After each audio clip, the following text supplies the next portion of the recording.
ఒకనాడు బలరామకృష్ణులు గోపబాలురు అందరూ కలిసి వనభోజనాలు చేయాలని సరదా పడ్డారు. ప్రొద్దుటే లేచి గబగబా తమ ఇంటి లేగదూడలను బయటికి తోలుకుని వచ్చారు. అందమైన కొమ్ము బూరాలను పూరించి ఊదగానే మిగిలిన గోపకుమారులందరూ మేల్కొన్నారు. చల్ది అన్నపు కావడులను భుజాలకు తగిలించుకున్నారు. తల్లులు సిద్ధం చేసి ఉంచిన రకరకాల పిండి వంటలు మూటలు కట్టుకున్నారు. కాళ్లకు చెప్పులు, చేతికర్రలు ధరించారు. లెక్క పెట్టడానికి కూడా కష్టమనిపించే తమ తమ లేగల మందలను హే అనే కేకలతో తోలుకొని బయలుదేరారు. పరుగులతో ఆయాసపడుతూ అడవిలో ప్రవేశించారు. బంగారు మణిభూషణాలు ధరించి ఉన్న పూలను, చివుళ్లను, చిన్న చిన్న పండ్లను అలంకారాలుగా ధరించారు.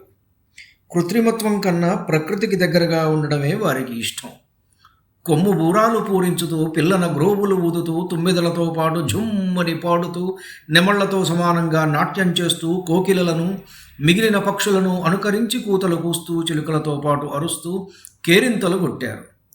పైన పక్షులు ఎగురుతూ ఉంటే వాటి నీడలతో పాటు తాము పరుగులెత్తారు. జలజల పారే సెలయేళ్లను చెంగున దాటారు. హంసల పక్కనే అనుకరిస్తూ నడిచారు. కొంగలతో పాటు ఒంటికాలిపై నిలబడ్డారు. బెగ్గురు పక్షులను తరిమి తరిమి అలసి పోగొట్టారు. నదీ జలాలలో స్నానాలు చేశారు. తీగెల ఊయలలు ఊగారు. గోతులలో దాక్కున్నారు. దూరాలకు పరుగు పందాలు వేసుకున్నారు. కోతులతో చెట్లు ఎక్కారు. పండ్లు తిని ఆ రుచులకు పరవశించిపోయారు. కుప్పించి దూకి తమ నీడలను చూసి నవ్వుకున్నారు. ఒకరితో ఒకరు పోట్లాడుకున్నారు. కేరింతలు కొడుతూ, పరుగెడుతూ, పడుకుంటూ, అలసిపోతూ ఇలా ఎన్నో రకాలుగా ఆటలు ఆడుకున్నారు. ఒకటి చల్ది కావడిని మరొకడు బెదిరించి లాక్కొని దాచివేశాడు. వాడిని మోసగించి ఇంకొకడు తీసుకుని వెళ్ళిపోతే వేరొకడు ఆ కావడిని తెచ్చి మొదటివాడికి ఇచ్చాడు.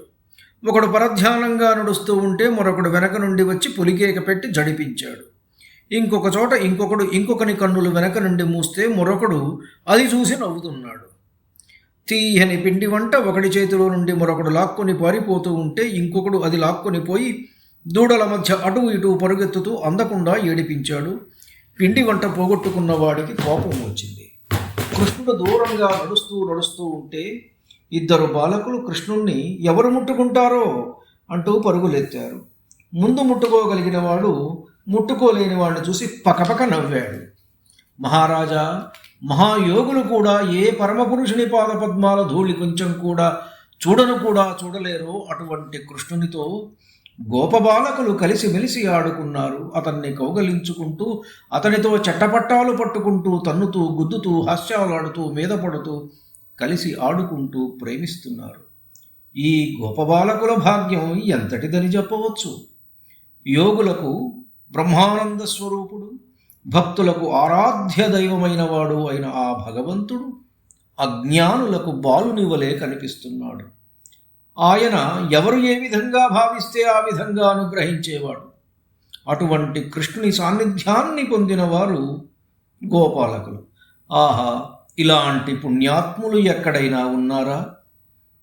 ఇలా ఉండగా కొంతకాలానికి అఘాసురుడు అనేవాడు బయలుదేరాడు. దేవతల అమృతం త్రాగి మరణం లేని వారైనా ఈ అఘాసురుని పేరు చెబితే ధైర్యం పోగొట్టుకుంటారు. అఘాసురుడు ఎప్పుడు మరణిస్తాడా అని వారు ఎదురు చూస్తూ ఉంటారు. వాడు బకాసురుని తమ్ముడు. తన అన్నను చంపిన వాడిని తోడి బాలకులతో సహా చంపుతానని గర్వంతోనూ రోషంతోనూ రెచ్చిపోయి బయలుదేరాడు. అతడు కూడా కంసుని సేవకుడే. కంసుని ఆజ్ఞానుసారమే అతడు బయలుదేరాడు. వాడు తనలో తాను ఇలా అనుకున్నాడు: గోపాలకులకు ప్రాణాలు ఈ బాలురు ఇద్దరే.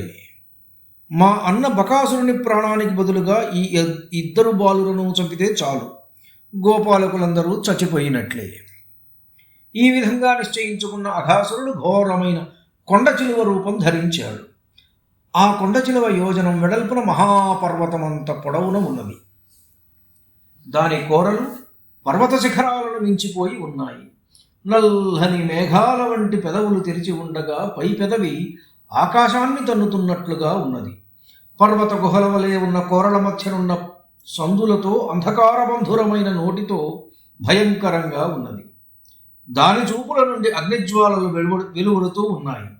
దాని ఉచ్ఛ్వాస నిశ్వాసములు భరించలేనంత వేడిగా నిప్పులు గురుస్తూ ఉన్నాయి. నాలుకలు కదలిస్తూ నేలపైన పరుచుకుని పడుకొని ఉన్నది ఆ రాకాసి కొండ చిలువ. కృష్ణునితో పాటు గోపబాలులను ఆ దూడలను కూడా కలిపి ఇప్పటికిప్పుడే మింగివేస్తాను, వాళ్ళు గిలగిలలాడుతూ కొట్టుకోవాలి అనుకుంటూ ఆ పాపిష్టి రాక్షసుడు దారిలో అలా నోరు తెరిచి పడుకొని ఉండిపోయాడు. గోపబాలురు ఆ దారిని నడుస్తూ వస్తూ ఆ కొండ చిలువను చూశారు. అదిగో ఒక అడవి కొండ చిలువ పర్వతమంత శరీరంతో పడుకొని ఉన్నది చూశారా? అగ్నిజ్వాలలతో తీక్ష్ణమైన భయంకరమైన బుసలు కొడుతూ ఉన్నదిరా. ఆ చాచిన నాలుకల నుండి కూడా దారుణమైన అగ్నిజ్వాలలు రేగుతున్నాయి చూశారా? మనలను చంపడానికి ఎదురు చూస్తూ మన ఎదుట దారి మధ్యలో భయంకరంగా పడుకొని ఉంది అని ఒకరికొకరు చూపించుకున్నారు. కానీ ఎవరూ భయపడలేదు.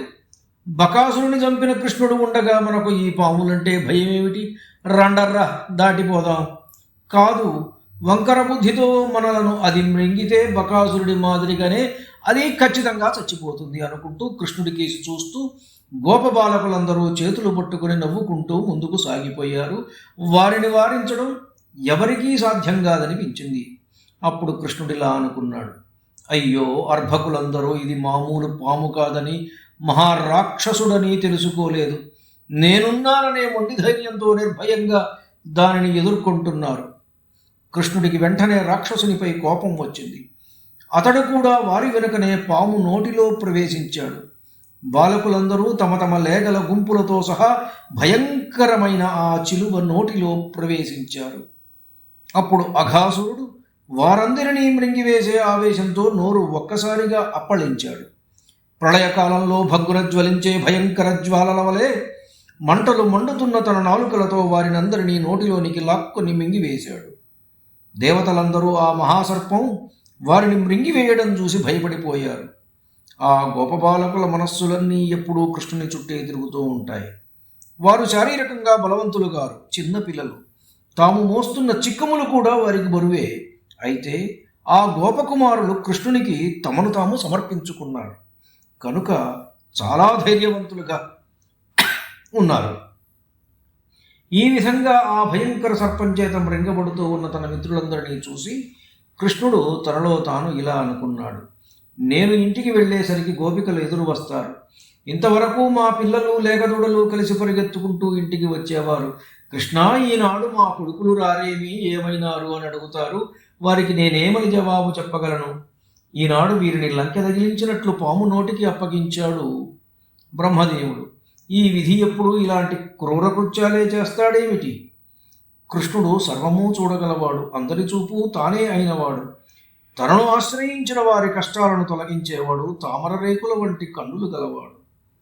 ఆ రాక్షసుడు, ఆ మహాభయంకరుడు, దేవతలు కూడా అతడు చేసిన పనికి భయపడి మొరబెట్టుకుంటున్నారు. రాక్షసులందరూ గర్వంతో మిడిసిపడసాగారు. అటువంటి ఈ రాక్షసుడు కొండ చిలువ రూపంతో బాలకులను లేగదూడలను మృంగుతూ ఉంటే కృష్ణుడు కూడా వారి వెనుకనే లోనికి ప్రవేశించాడు.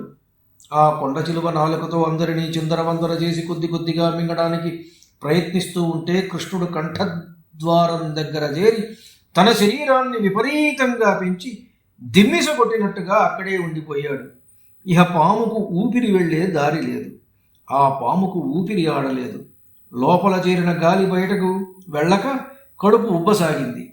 ప్రాణవాయువులు లోపల తుకతుకలాడిపోయినాయి. అవి వ్యాకోచించి చివరకు పాము తలను, దాని ప్రక్క భాగాలను బద్దలు కొట్టుకుంటూ బయటికి వచ్చేశాయి. అలా శరీరం బ్రద్దలై ప్రాణవాయువులు బయటికి వస్తున్నప్పుడు పెద్ద శబ్దం వెలువడింది. క్రూర సర్పం కడుపులో దూరిపోయిన గోపబాలకులను లేగదూడలతో సహా కృష్ణుడు తన కరుణ అనే అమృత వర్షంతో బ్రతికించాడు. ఆ పాము నోటిలో నుంచి తాను, తనతో పాటు గోపబాలురు, లేగదూడలు కూడా బయటికి వస్తూ ఉంటే ఆవరించిన మేఘాలు విరిసిపోగానే చంద్రుడు నక్షత్రాలతో బయటపడినట్లుగా ఉన్నది. స్వార్థపరులై దేవతల కోసమై మంచివాడైన బలచక్రవర్తిని ధిక్కరించి బ్రహ్మాండమంతా ఆక్రమించిన వామనమూర్తి గదా విష్ణువు. అమాయకులైన గోపబాలకుల కోసం పాపిష్టి పాము గొంతుక బ్రద్దలై మిగిలి పగిలిపోయేటట్లు మేను పెంచి వ్యాపించడంలో ఆశ్చర్యమే ఉన్నది.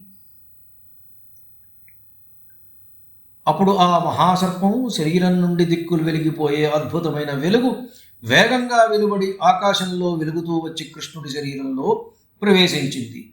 అది చూసిన గోపబాలురు లేగలతో పాటు బెదిరిపోయారు. అంతటి పాపిష్టిపాము కృష్ణుని స్పర్శతో ప్రాణం విడువగానే శుద్ధ సత్వమయం అయిపోయింది. శ్రీహరి రూపాన్ని ఒక్కమారైనా మనస్సులో నిలుపుకుంటే ఎంతటి పాపాత్ముడినైనా శ్రీహరి తనలోనికి స్వీకరిస్తాడు. అటువంటి తననే మింగిన రాక్షసుని తనలోనికి స్వీకరించడంలో ఆశ్చర్యమే ఉన్నది. అప్పుడు దేవతలు పూలవర్షం కురిపించారు. రంభా మొదలైన అప్సరసులు నాట్యం చేశారు. గంధర్వులు గానం చేశారు. మేఘాలు మృదంగాల వలె ధ్వనించాయి. సిద్ధులు కృష్ణుడికి జయ జయధ్వానాలు పలికారు. ధన్యుడను. నమస్కారం. మీ ఊటుకూరు జానకి రామారావు.